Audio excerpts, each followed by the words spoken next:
안녕하세요. 석유입니다. 오늘은 사용자 정의 함수에 대한 본격적인 강의를 시작해 보겠는데요. 전 시간까지 간단하게 PHP를 이용해서 MySQL과 이렇게 같이 메모장이라는 걸 만드는 걸 해봤는데, 마지막 시간에 사용자 정의 함수라는 걸 간략하게 설명을 드렸어요. 근데 이건 기존의 것에 이렇게 흐름에 지나지 않는 부분이라고 보시면 되고요. 오늘 여러분들께서 해보실 부분은 실제 사용자 정의 함수라는 게 어떤 거고 어떠한 원리로 사용되며 어떤 식으로 여러분들께서 쓰셔야지 효과적으로 쓰실 수 있는지를 좀 체계적으로 설명을 드리도록 하겠습니다. 파일을 하나 저장을 하도록 하죠. 그 폴더를 새로 하나 만들게요. 그 기존 폴더 말고 펑션이라는 func라는 폴더를 하나 만들어서 여기다가 제가 a.html이라는 파일을 만들었습니다.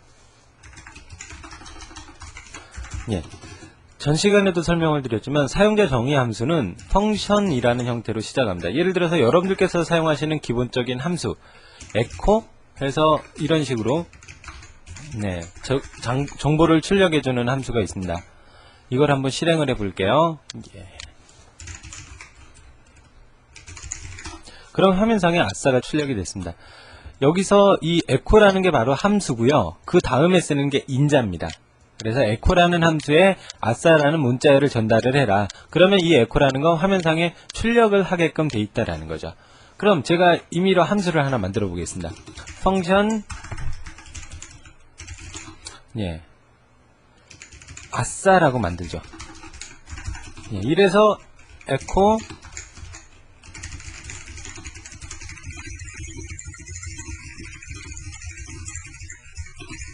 이런 식으로 값을 찍었습니다. 그럼 이걸 저장해 가지고 한번 실행을 해보죠.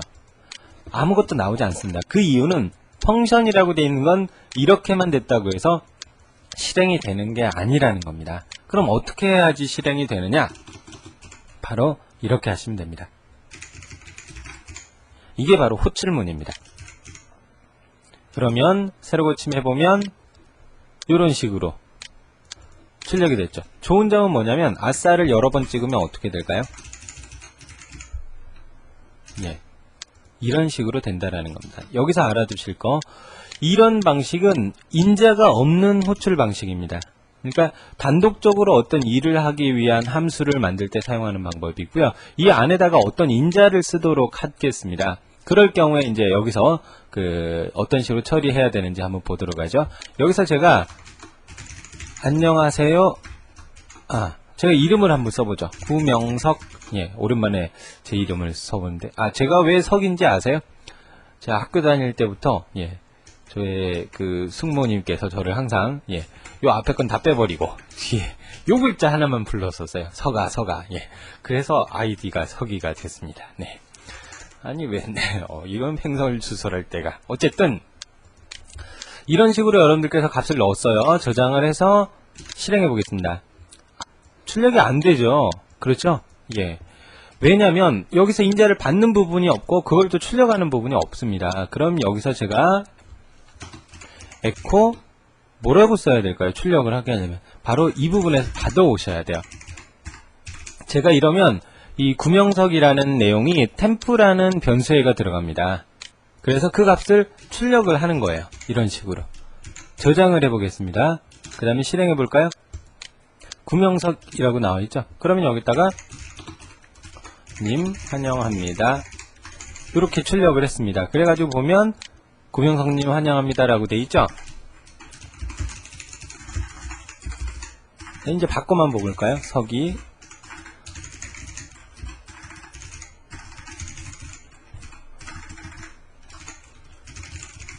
이런 식으로 했습니다. 새로 고침해보면 각각 다 정상적으로 출력이 되죠. 그럼 여기서 조금 더 바꿔본다면 이와 같은 형태로 수정을 했고요. 새로 고침을 해보면 저는 이름만 딱 넘겼는데 얘가 알아서 이 함수가 어떤 일을 다 해서 뭐뭐님 환영합니다. 앞에 이렇게 동그란 불린 마크까지 넣었습니다. 이 부분에서 알아두실 거, 함수를 쓰시면요 프로그램이 굉장히 단순해집니다. 그리고 보기도 굉장히 명확해져요. 그렇기 때문에 우리가 함수를 사용한다라고 알아두시면 될 것 같고요. 이제 함수의 기본적인 그 변수 개념에 대해서 좀 알아보도록 하겠습니다. 제가 이렇게 했어요. 여기서 이제 값을 안 넘겼고요. 그냥 여기서 echo temp라고 출력을 했습니다. 그러면 예, 여기서 아싸라고 넣고요. 예, 제일 위에다가 temp는 100이라고 넣습니다. 이 문장을 잘 보세요. temp는 100이라고 temp라는 변수에다가 100을 집어넣었죠. 이 부분은 실행이 안 돼요. 기본적으로는. 그러면 밑으로 쭉 내려와서 아싸를 호출했네요. 그럼 아싸가 실행이 되고 출력하게 되어 있습니다. 저장하고요. 새로 고침해 보겠습니다. 값이 안 나오죠. 예, 100이 분명히 원래는 나와야 돼요. 즉 여기서 제가 한번 출력을 해볼까요? 아싸 해가지고 100을 예, 이렇게 하면 100이 나옵니다. 근데 원래는 두 번이 나와야 돼요. 여기서 한번 나오고 여기서 한번 나오고. 이때 여러분들께서 알아두실 게 바로 전역 변수라는 개념과 지역 변수라는 개념입니다. 전역 변수는 프로그램 전체에서 사용되는 변수로요. 바로 이 템프와 같은 변수를 뜻합니다. 지역 변수는 그 어떤 함수, 어떤 지역 안에, 영역 안에서만 사용되는 변수로 바로 요런 게 지역 변수가 되는 겁니다. 이 안쪽에서 사용되는 템프는요, 이 템프하고 전혀 틀린 변수예요. 즉, 여기 이 펑션이라고 정의되어 있는 부분은 전혀 새로운 공간입니다. 여기서 템프에다 10을 넣었다 그래서 이쪽에다도 10이 들어가는 건 아니라는 거예요. 그러면 전역 변수를 이쪽에서 쓸 수 있게 해주는 거. 그러니까 기본적으로 이런 식으로 값을 넘길 수 없기 때문에 요렇게 넘겨주시는 거예요. 템프, 그 다음에 여기서 또 템프. 그러면 이 템프는 여기서 보내주는 템프가 되는 거죠. 이제 100이 두 번 찍힙니다. 예, 이렇게 된다는 거예요. 이거는 여기서 A 이런 식으로 해도 돼요. 왜냐면 그래도 똑같이 100이라고 나오거든요. 아싸라는 곳에다 템프를 보내라는 게 아니라 템프 안에 있는 100을 보내면 그 100을 A라는 변수에서 아싸라는 함수가 받고 그걸 화면상에 출력을 해주는 겁니다. 이런 걸 바로 인자라고 얘기를 하고요. 인자를 쓰지 않고 값을 전달을 하고 싶다. 즉, 제가 위쪽에서 사용된 템프를 저 안쪽에서 바로 쓰고 싶다. 그럴 경우에 하는 게 바로 글로벌이라는 이 명령입니다. 이 글로벌은요, 전역 변수를 지역 변수로 사용하게끔 해주는 명령. 예, 요 정도로 이해를 하시면 될 것 같아요. 이렇게 되면 이제 값이 찍힙니다. 둘 다. 요렇게 해줌으로 해서 뭐냐면요. 이 바깥에서 사용하는 템플을 이 안쪽에서도 쓸 수 있게 해라 라는 개념이다라는 겁니다. 굉장히 중요한 개념이고요. 겁나게 많이 쓰는 거거든요. 그러니까 꼭 알아두도록 하세요. 그러면 여기에 이어서 이제 return이라는 즉 이 되돌아오는 값을 한번 체크를 해보도록 하겠습니다. 예, 되돌아오는 값. 네, 이번에 해볼 부분은요. 잠깐 뭐 좀 하나 보느라고 좀 그 환율을 구해주는 함수를 여러분들께서 한번 만들어 보겠습니다. 여러분들 제가 만들어 볼 거예요. 예, 펑션 똑같이 아싸라고 주도록 하겠습니다. 네, 지금 1달러가요. 오늘 기준으로 지금 현재 시간 기준으로 987.8원이라고 합니다. 예, 그러면 예. 아이고, 예. 잠시만요. 원은 987.8원입니다. 네.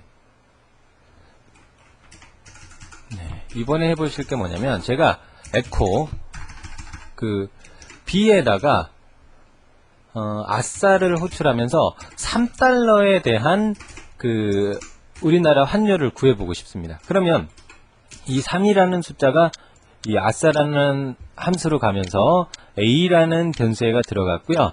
원에는 현재 환율이 들어있습니다.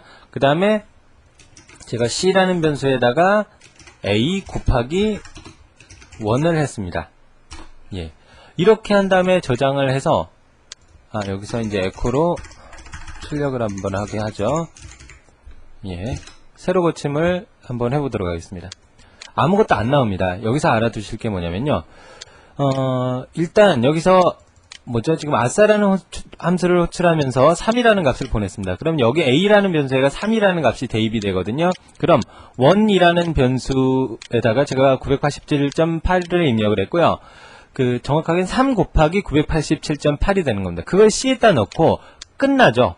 그 다음에 에코로 찍으면 값이 여기가 들어와 있느냐? 안 들어옵니다. 이게 바로 이제 return이라는 명령문입니다. return C. 이렇게 꼭 해주셔야 돼요. 이게 뭐냐면 여기서 사용된 C 값을 자기를 호출했던 곳으로 집어넣으라는 겁니다. 예, 이제 저장을 해보고요. 가서 새로 고침 한번 해볼게요. 예, 3달러를 우리나라 돈으로 환전했을 때 뭐 2963.4원이 된다라는 겁니다. 요런 형태. 이게 좋은 점은 뭐냐면 지금 제가 변수에 굳이 대입해서 출력을 했는데 이렇게만 하면 어떻게 돼요? 3달러에 해당하는 게 나오고요. 만약에 이걸 막 아래로 복사를 해서 6달러, 8달러, 16달러, 32달러 네, 이런 식으로 저장했습니다. 해가지고 방금 그 창에서 새로 고침을 해보면 한꺼번에 다 출력이 된 거예요. 물론 너무 정신없이 출력이 됐죠. 그러니까 원래 이 옆쪽에다가 예, 이런 식으로 다음 줄로 내리는 부분을 여러분들께서 써주시는 게 좋습니다. 예, 새로 고침 한번 해보죠. 그러면 각각 다 나왔습니다. 이게 어떻게 된 거냐면 이제 보시면 아시겠지만 아싸를 호출하면서 3을 보내면 여기에 가서 값을 계산한 다음에 리턴으로 다시 돌아와요. 그러면 이 부분이 이 값으로 대치가 되는 겁니다. 그게 바로 return이라는 개념입니다. 함수에서 이 글로벌만큼이나 중요한 게 return입니다. 여러분들께서 실제 프로그램 하시다 보면 이 두 가지 구조적 프로그램이라고 하는데 이렇게 함수를 주로 이용하는 방식을 이런 걸 하시다 보면 이 전역 변수화 시켜주는 글로벌이라는 개념하고 그 다음에 이런 지금 사용자 정의 함수에서 return이라는 부분에 대해서 굉장히 많이 듣게 되실 겁니다. 함수는 여기까지만 일단 진행을 하고 다시 다음 시간부터는 전 시간에 했던 걸 이어서 조금 더 좀 근사한 메모장을 만들어 보도록 하겠습니다. 오늘은 여기까지 하겠습니다. 수고하셨습니다.